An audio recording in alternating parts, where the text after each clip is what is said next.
Hello booktube, hello book friends, welcome back to my channel and another video. And this is kind of two for one. I'm going to do my weekly kind of reading wrap up, what I've been reading in the past week, and my reading plans such as they are at the moment for April, which is just around the corner. I figured it was easier to do one video rather than two, just because my weekly reading report plan, weekly reading wrap up, whatever I'm calling it, is relatively short. So that was the logic anyway. So what have I been reading this week? A couple of thrillers, one a crime thriller and one a spy thriller. So I've been reading Jonathan Kellerman's Open Season. This is a fairly long running police kind of procedural series where a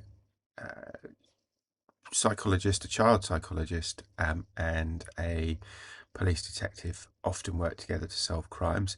This is book 40, I think, in the series. So as I say, I've been running for a long time. And this basically starts with a murder or basically a body dump, and rapidly kind of morphs into a string of other connected or indirectly connected murders. And I enjoyed it. I have to say, I think the actually working out who the murderer was a little bit far-fetched. They got to the who the murderer of the initial victim who was dumped very quickly. But then there was another murderer who was doing all of the other crimes. And yeah, it was a good read. It was quite a short read. I think it was only under 300 pages. So yeah, that was my kind of crime thriller. I've read quite a lot of Jonathan Kellerman's books in that series. Not so many. I've read a lot of the early ones and a lot of the more recent ones, and then there's kind of a chunk in the middle that I haven't really read. So I've if I wanted to, I could go back and read some of those. And then I was going to read a different book to the one I ended up reading. I was going to read is it Slipping into the Shadows, which is Craig Thomas's last book in the Aubrey and Hyde series. And when I started it, there was an editorial note at the beginning to say that this book follows on from the and I think, oh, that's not the previous book in the series. That's the last book in the Mitchell Gant series, which I also haven't read. So I thought I better read that first, because otherwise maybe what's in this book isn't going to make sense. So I did end up reading A Different War, which, as I say, is the last book in the Mitchell Gant series. Mitchell Gant is the hero of the sort of Firefox novels, and what's the other one that he's in? It's the two Firefox novels, and then I can't remember the name of the third book. This is the fourth book in that series, and the final book in the series. So yeah, and this is where Firefox is very much a military spy type thriller. This is very much industrial espionage, at a fairly extreme level, it has to be said, because it involves some fairly significant crimes, not just stealing things from one company to another.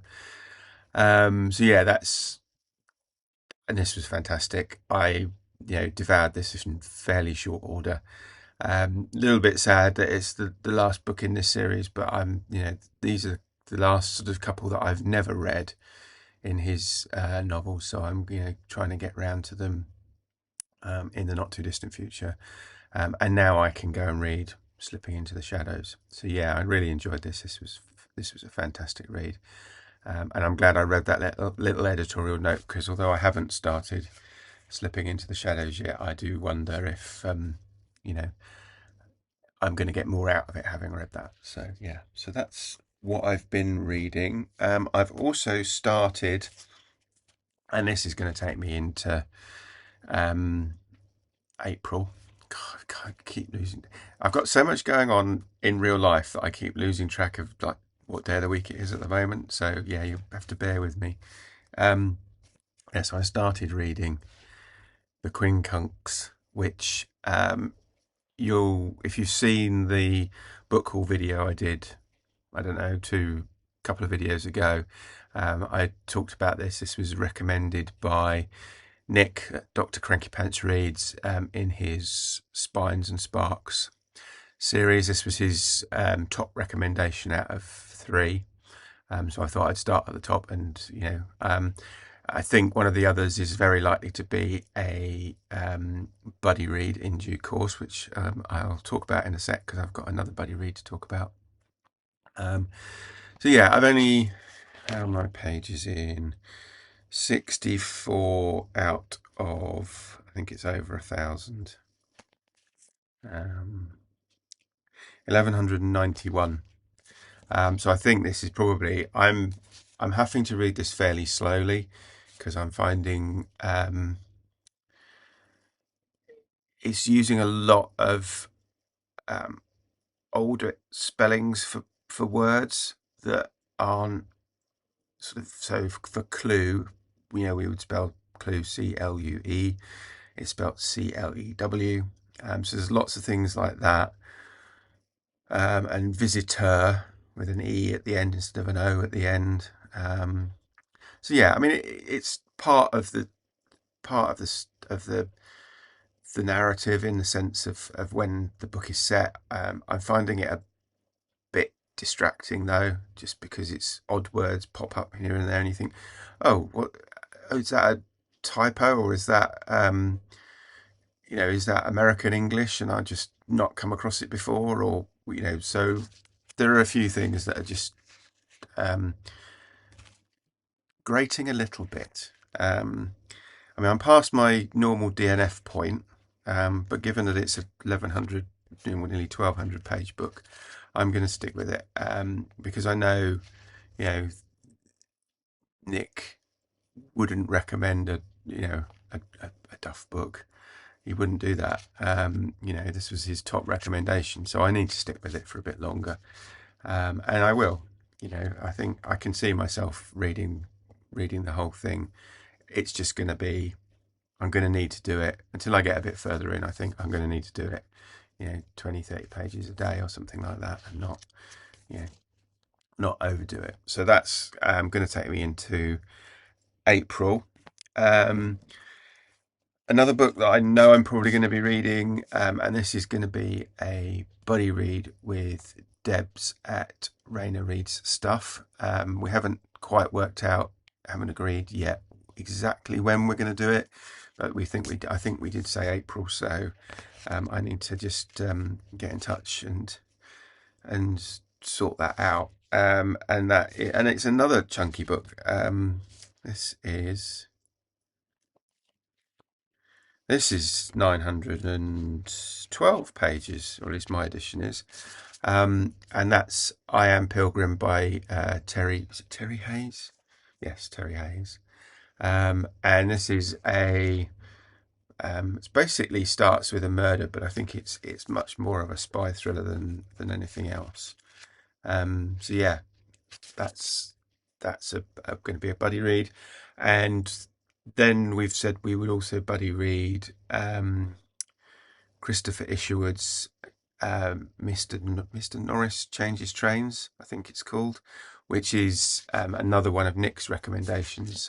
So when I showed that in the haul video, Deb said, "Oh, well, I've got that. Do you want to buddy read it?" So we'll do that. But we haven't even talked about a vague plan as to when. I think let's get through this one first. So I've got 2 really chunky books already to read in April, which may actually take me most of the month. I don't know. We'll see. Then I've got a few others that I've bought. A couple I've bought for my war correspondence project. And then I also showed some John Christopher, or talked about some John Christopher novels in that. This was in that book haul video. And I've got another one which I want to read, which is The Death of Grass. This is one of his adult novels, because he started out writing adult fiction and then switched to kind of middle grade stroke teen fiction. And that was, so this is from the 1950s. So his children's books were a bit later. And those are the books I know him best for, because those were books I read at school. But let me read the back of this to you. At first, the virus wiping out grass and crops is of little concern to John Custance. It has decimated Asia, causing mass starvation and riots, but Europe is safe and a counter-virus is expected any day. Except, it turns out, the governments have been lying to the people. When the deadly disease hits Britain, society starts to descend into barbarism. As John and his family try to make it across the country to the safety of his brother's farm in a hidden valley, their humanity is tested to its very limit. A chilling psychological thriller and one of the greatest post-apocalyptic novels ever written. The Death of Grass shows people struggling to hold on to their identities as the familiar world disintegrates, and the terrible price they must pay for surviving. So yeah, that's on my list for April. And then the two books that I've got for my war correspondence artists, poets project, two very different conflicts. One very modern and one of the 20th century. So one of the 21st century and one of the 21st century. The 21st century one.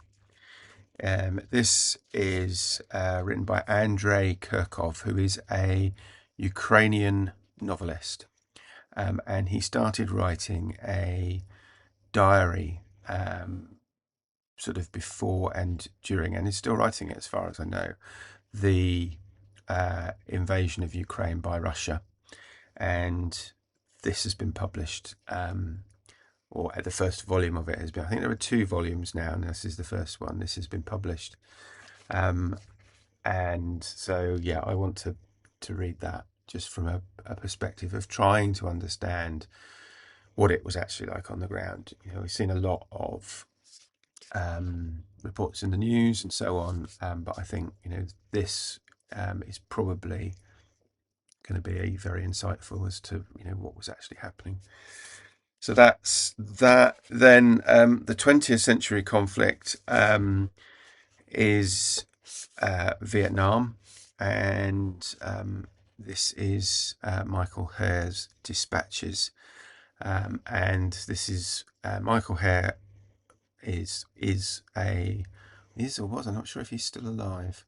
Let's say he is a American journalist who was based with the American forces in Vietnam. So I think this is I'd never heard of this before, and then it popped up when I was doing a bit of research, and I thought, well, actually, Vietnam for me, I can very vaguely remember bits of it, and it was probably more bits of kind of inquiries and things post conflict from my very young childhood.